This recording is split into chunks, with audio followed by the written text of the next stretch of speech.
First off, keep doing what you're doing. Keep striving to be your best self because you're worth it. And we're just going to chat about that a little bit. So some tips I have for you going into this new decade, 2020, wow, is first dealing with anxiety and stress management. That could also lead to depression, which is a lot more common in our world of theater than people discuss. And sometime soon, when I get a little bit more time on my hands, I'd love to kind of tackle this issue just a bit more because I want to serve the community in that way. And it's something that I have to daily handle and manage to just keep under control. So with anxiety and stress, if we aren't managing that properly or actively, it can affect our fitness. It can affect our nutrition. So sometimes the issue isn't, am I doing the right thing in the gym or am I eating the right stuff? The issue actually is centered around the fact that you're not managing your stress or anxiety in your life properly. And what this can lead to is overeating. It could lead to being in a slump and not getting to the gym, or getting to the gym and kind of just sauntering around because there's things in your life that you're not directly trying to adjust or better. So something that helps for me that I've been doing as of late, like many you hear of, is journaling. I'm going to get to something else later that goes along with everything I'm about to list, but one of them is journaling. Another is prayer, meditation, speaking to friends, and counseling. All things that seem like cliche, right? But the thing is that you might have just heard that list and you might not do any of them. Or you might do them, but the catch is that you don't do them habitually. And that really is the name of the game when addressing our fitness and nutrition, is habits. Life is one big habit. We are habitual creatures. There's good habits and there's bad habits. Now, making journaling a habit was tough for me, but the only way that I could make it a habit was by scheduling it into my day. A lot of us, especially actors with kind of a random schedule sometimes, maybe you're going to this audition or that audition one day, the other day you're scheduled to go to your server job or this, that, or the other. So sometimes it's tough to get into a flow. But as much as we can, we need to get into a rhythm. So when I would get up, first thing I would do is take my dogs out, come back in, and I'd get to journaling. Write down my thoughts, write down what's going on, how I can process what I've been stressing about, and then actually make an actionable plan to resolve it. Prayer is just an important part with my spiritual connection with God. Meditation is really hard for me, but I'm such a go kind of person that unless I actually just try to still myself, it can add up like an avalanche going down a hill. Speaking to friends and counseling is something that I also struggle with just sharing my thoughts and struggles. And I just want to encourage you guys to do that and to also make it a habit and create a schedule. So maybe it's your goal that every Friday you're going to have lunch with a different friend. And before you have lunch, you're going to talk to your friend about maybe some topics that you'd want to talk to them about. So that when you go, it doesn't just become a, what you've been doing lately list, but it actually turns into something that is not only good for your soul because you're seeing your friends, but something that can be helpful for both of you. So make those things a habit, continue to do them on a daily basis. The next thing that I want to talk about is just wishing less and doing more. A lot of us are hoping that we can find the motivation or seeking motivation from others or waiting for the perfect time, when in reality, the perfect time is, the cliche would be saying the perfect time is now, but the reality is that there is no perfect time.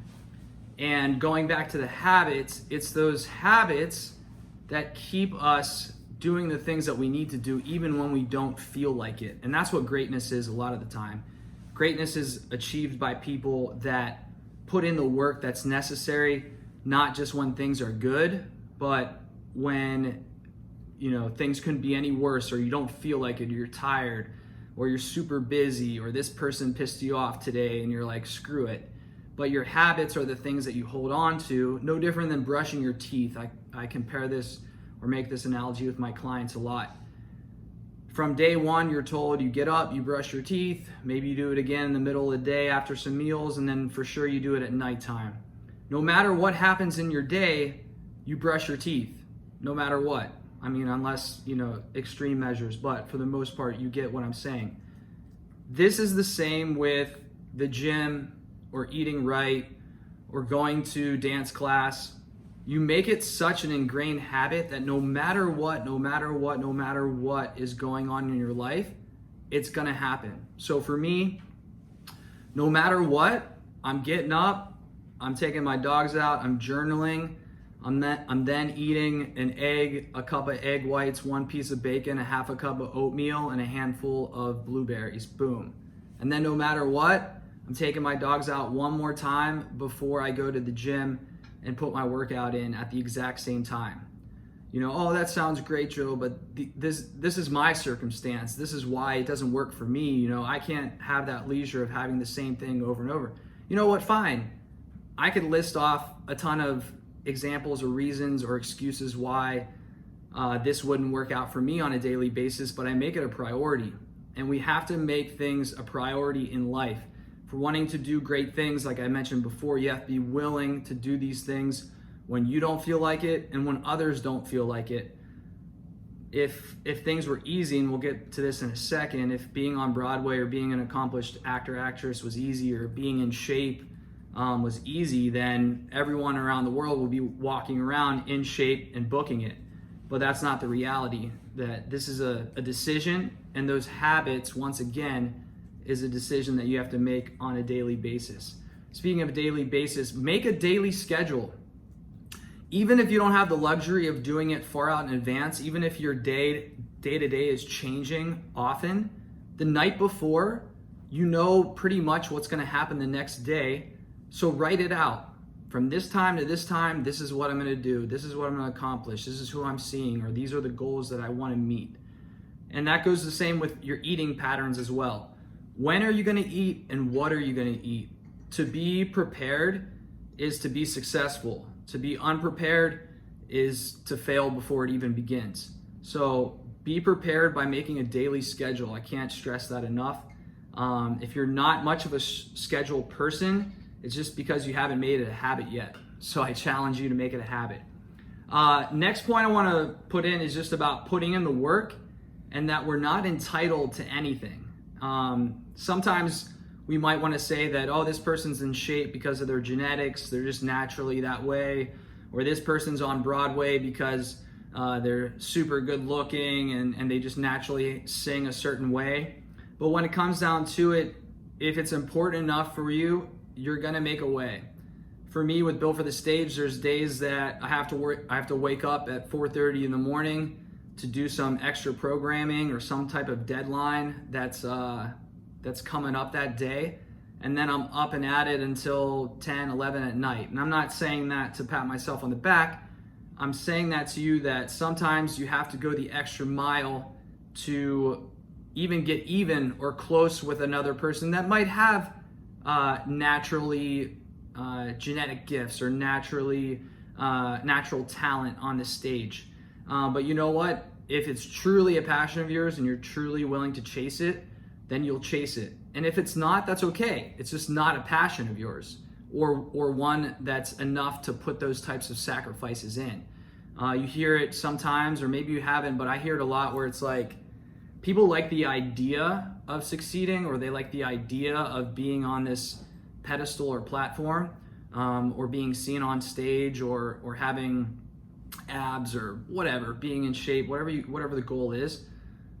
They like that idea, but they don't want to face the process that is required to achieve that idea.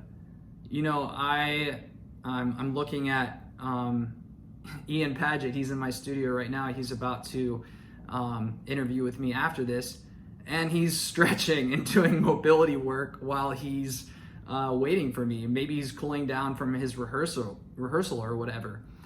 He's giving me a thumbs up that he is. That's not a natural or easy thing for a lot of people. You just want to sit there. You just want to eat the M&Ms that I'm looking at on the counter, But he's going the extra mile, and that's what you have to be willing to do when you're taking the road less traveled. You can't just be with the masses in your comfort zone and be looking at the road less traveled and be moaning and complaining about why you're not on it if you're not willing to go through the ups and downs and the bumps in the road. So put the work in. That's, pretty simple, but a lot of our generation, I feel like ours, can have this attitude of entitlement, or that like hard work is kind of overrated, but it's not. Hard work pays off, and those that are willing to put it in are the ones that usually are flourishing to the top. And the last thing I'll say is, if you can't, for 2020 coming up, make this a habit. Speaking about habits, if you say you can't do it, you're right. So you might have heard this quote before, but if we go into something with negative mindset, negative self-talk, saying that, it's not for me, or it might not happen, or I don't know if I'm worth this or not, then you're right.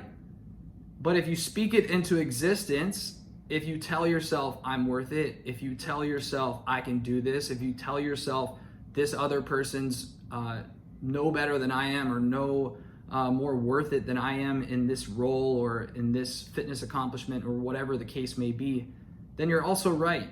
I tell myself when I was writing some notes on this is that I'm hardworking, I'm reliable, and I can help change people's lives.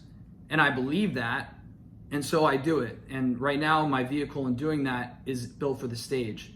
But if I told myself, you're a pretender, and if I had this kind of imposter syndrome, if I didn't trust my years of experience of putting the work in fitness or on the stage, and believing that I had this special gift to marry the two together and to really help our community, then I wouldn't be doing this, and that I'd just be sitting twiddling my thumbs in my apartment, wishing or feeling sorry for myself, or wondering why things weren't happening for me. But instead, I'm choosing to believe and say and to walk that life of that I am hardworking, that I am reliable, and that I can change people's lives. And I've been doing it because I've been seeing it with my clients and all of their great results that they've been saying. And that's no pitch or plug for Built for the Stage. It's once again to encourage you to speak who you are and to live it. And if you're not that person, speak it anyway until you are. Now, speaking is all well and good, but like I've been saying with the other notes that I've been giving, you have to put the work in. So speak it, put the work in, know that the work is worth it and that it's working, and continue to speak it. So this 2020 season, write down who you are and who you can become, because if not, you're not going to do it. It's not going to happen. And you're just going to become one of the masses that looks back on their life and wishes and says what ifs and all this stuff. Or you can be one of the few that takes life by the horns and controls your own destiny. So this 2020, know that you're worth it. Create habits. Commit to a schedule. Seek guidance if you need it. And I wish you all the best. Love fitness, love one another. It's me, Roscoe, signing off. Happy 2020.